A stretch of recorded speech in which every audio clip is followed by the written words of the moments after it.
So let's add a little bit more details in terms of the comparison. Transient tropospheric modes, we already talked about the Madden-Julian oscillations, has this characteristic eastward propagation of the convective phase associated with these sea level pressures, which actually propagates at a different speed, as we will see, and the convection propagating. And when you take the associated OLR data, for example, with the MJOs, and do appropriate time filtering, bandpass filtering, you'll clearly see Kelvin wave and Rossby wave structures, and there is no doubt right now, after all these years of research, that Kelvin waves and Rossby waves are an important part of the MJO dynamics. So it's a question of explaining the propagation speeds and the processes, which is what we'll try to do. So we saw the low OLR convective speed and the 850 hectopascal winds, and you can see the relative positioning of the easterlies versus the westerlies. It matters, as we'll see later on, because if you get into this region where the background winds, the basic state is also easterly, then the anomalies or the perturbation winds associated with the MJOs can add to the basic state here and subtract from the basic state behind, which will affect the latent heat loss. So that becomes a critical process. So you can see the convection propagating here as well in terms of OLR, and then the dry phase behind it, and then the next wet phase or the convective phase getting triggered here. Typically these are taking the total signal measured by satellite or so and then filtering, so it's not necessarily purely MJOs that you are extracting. There is leakage from other processes into the signal as well, so you have to be careful about that. There was, as I mentioned before, an idea at some point that even things like the Walker circulation, which we know has this strong convective location center around the Western Pacific with almost 5 meters of rain, and then a subsidence over the Western Indian, Eastern African region, and over the Eastern Pacific with the Indian Ocean Walker cell and the Atlantic Walker cell, but the dominant Pacific Walker cell. This is of course for DJF of 1985 and 1987. This was a normal year and this was an El Nino year, so you can see the shift of the convergence and the rising motion, which is the El Nino. And at some point before the data became so abundant, it was assumed that even a Walker cell could be explained in terms of stationary wave modes in the tropics. Obviously we know better now. That's where the coupling of the convection and waves and basic dynamic circulation comes into play.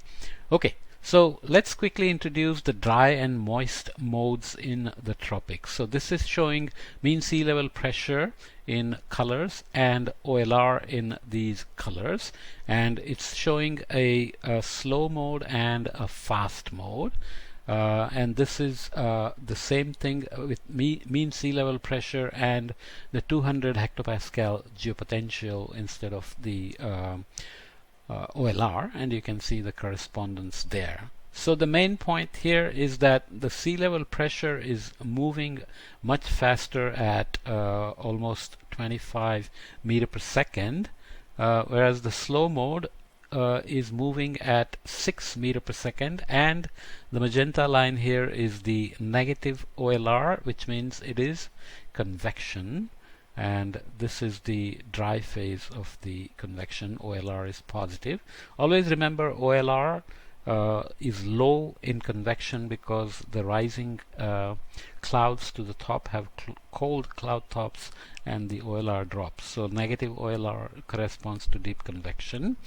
So the same thing happens in the geopotential. The convection is rising all the way to the upper atmosphere and affecting the geopotential as well. So clearly there are two modes: the dry mode, which is in this high OLR, and the sea level pressure is going much faster than the convective propagation here. So both are eastward, so you will see that they have Kelvin wave characteristics. Reminding ourselves of the wave number frequency diagrams we looked at, with the equatorial Rossby waves, Kelvin wave, mixed Rossby gravity waves, and the eastward and westward inertial gravity waves. You remember all the details with the equivalent depth here of 400 meters. You also remember the impacts of equivalent depth. Let's put the observed variance of the cloud top temperature here. So this is the same wave number frequency diagram with spectral peaks as a function of zonal wave number that we looked at. This is derived from the long record of cloud top temperature TB data. Separately from the asymmetric and anti-symmetric and symmetric components of the equator, about the equator between 15 north and 15 south, which tends to be the range of the MJO propagation and convection. For example, ITCZ is on the edge towards 15 north, especially when you go to the Gulf of Mexico region.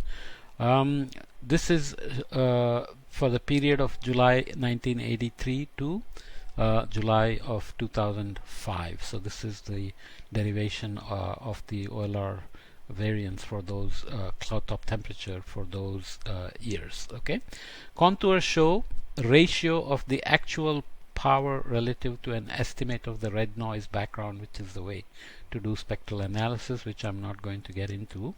But a ratio greater than 1.1 is statistically significant at 95% confidence level.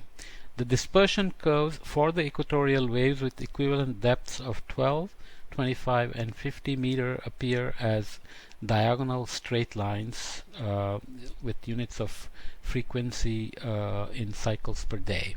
Okay, so here are the diagonal lines. Okay, Kelvin waves for various equivalent depths, and you can see that the symmetric part has our favorite long Rossby waves, westward inertial gravity waves, and the Kelvin waves, but it also has a much slower propagating Madden-Julian oscillation sitting here. Okay, you can see the massive difference between the Kelvin wave theoretical speed that is caught in this symmetric temperature versus the MJO. So cloud top temperature, you're getting towards free waves, and near the surface MJOs you have much slower propagation. In the antisymmetric you still have the westward inertial gravity waves and mixed Rossby gravity waves, which are fit into these various equivalent depths. So these slow propagating waves are typically what are the convectively coupled equatorial waves.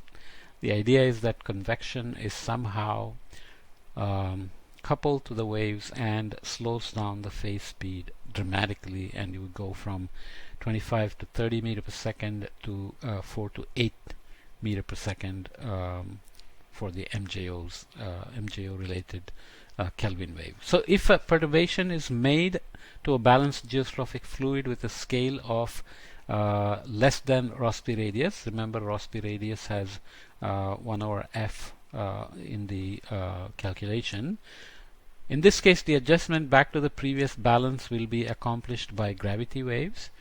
But if the problem is that at low latitudes f goes to 0 at the equator, so the Rossby radius gets larger, which means the scale of forcing of these features that we are looking at have to be very large in order to produce the distribution of observed convection. We looked at the tropical distribution of convection in terms of OLR, for example. We have to explain those distributions and where they come from, especially when they are propagating as waves. So that also has to be understood. Where do these forcings come from? So we have still the Charney conundrum of 10 to the 6 meter scale. We have the propagating convection that has to be explained. We have to explain the differences in the propagation speeds in the troposphere as opposed to the stratosphere. So we will look at the specific processes that begin to explain these various differences between theoretical waves we derived and the observations. That's where the physics begins to get more and more interesting and cute.